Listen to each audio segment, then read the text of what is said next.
Hello दोस्तों, जैसा कि हमने पार्ट 1 और पार्ट 2 में जो राजस्थानी बोलियां और भाषा है उसके बारे में चर्चा की थी।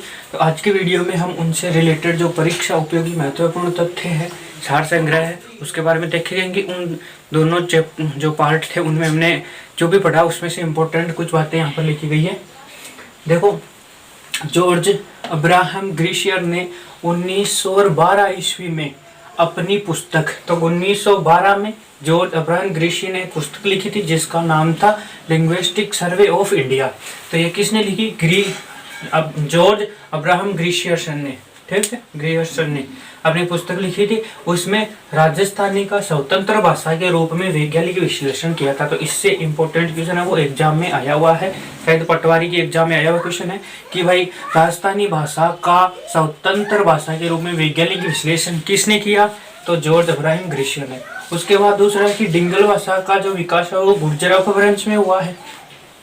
फिर पिंगल भाषा का विकास है वो सूरसेन अपभ्रंश में हुआ है।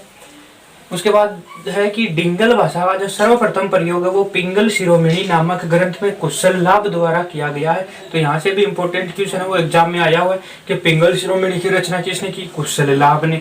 डिंगल भाषा का जो प्रयोग है वो सर्वप्रथम कहाँ किया गया? पिंगल शिरोमणि नामक ग्रंथ में। ये जो पॉइंट लिखे गए हैं इनमें से हर पॉइंट पर किसी न किसी एग्जाम में क्वेश्चन आया हुआ है, चाहे वो पटवारी की हो, चाहे वो आरएएस की हो, चाहे रीट की हो, किसी भी एग्जाम में आए हुए क्वेश्चन है इंपॉर्टेंट। ये आप इन क्वेश्चंस को, इन पॉइंटों को देखिए एक बार, और फिर एग्जाम में आए हुए क्वेश्चन की अगर कोई गाइड है आपके पास तो एक बार उसमें जरूर चेक कीजिए कि क्या इसमें से कोई क्वेश्चन आया हुआ है या नहीं है। वैसे आए हुए क्वेश्चन मिलेंगे, यहाँ से आया हुआ है, इस वाली से भी आया हुआ है, यहाँ से भी आया हुआ होगा। चलो देखते हैं कि पॉइंट क्या क्या है। डिंगल भाषा का सर्वप्रथम प्रयोग पिंगल शिरोमणि नामक ग्रंथ में कुशल लाभ द्वारा किया गया। फिर देखो, जो चारण कवि बांकीदास थे, जो चारण कवि वो बांकीदास थे और सूर्यमल मिशन थे, इन दोनों ने अपनी रचनाएं वो डिंगल भाषा का सामने की है। तो डिंगल भाषा का प्रयोग किया है इन्होंने अपनी रचना में। जो चारण कवि, एक तो बांकीदास और एक सूर्यमल मिशन, यहाँ से भी इम्पोर्टेंट क्वेश्चन एग्जाम में आया हुआ है। देखो, बोलने वालों की संख्या और क्षेत्रफल की दृष्टि से मारवाड़ी पश्चिमी राजस्थान की सबसे महत्वपूर्ण बोली है। तो बोलने वालों की संख्या और क्षेत्रफल की दृष्टि से जो मारवाड़ी और राजस्थान की सबसे महत्वपूर्ण बोली है। उसके बाद में देखो, जो निमाड़ी है, निमाड़ी वो गुजराती और भीली, जिसको वांगड़ी भी कहते हैं, इन दोनों के मिश्रण से बनती है, ठीक। उसके बाद देखो आईने मकबरी, देखो उसके बाद देख रहे हैं कि आईने मकबरी में अबुल फजल, तो आईने अकबरी की रचना किसने की? अबुल फजल ने।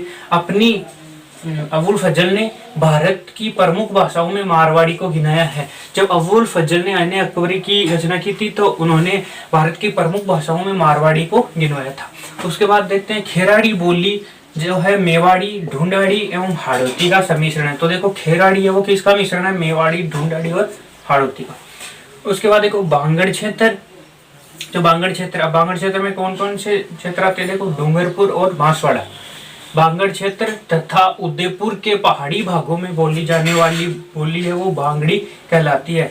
और जो बांगड़ी है उसका जो दूसरा नाम है वो भिली है। ये भी एग्जाम में आया हुआ क्वेश्चन है, शायद ये पटवारी की या फिर आरएएस के एग्जाम में आया हुआ क्वेश्चन है कि भाई जो ग्रीयर्सन थे उन्होंने बांगड़ भाषा को और क्या नाम दिया?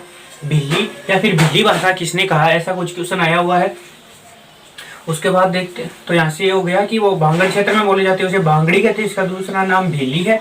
और ये डूंगरपुर और बांसवाड़ा और उदयपुर के पहाड़ी भागों में बोली जाती है। देखो, तोरावाटी, नीम का थाना, जो कि सीकर में, तोरावाटी, नीम का थाना, सीकर वह खेतड़ी के आसपास बोली जाती है। जो तोरावाटी है वो नीम का थाना और खेतड़ी, जो नीम का थाना वो सीकर में है, नीम का थाना और खेतड़ी के आसपास में बोली जाती है। फिर देखो, हाड़ौती बोली कोटा, झालावाड़, बूंदी, पूर्वी उदयपुर एवं ग्वालियर तक विस्तृत है। जो हाड़ौती है वो राजस्थान के इन भागों में बोली जाती है, कोटा, झालावाड़, बूंदी, पूर्वी उदयपुर एवं ग्वालियर।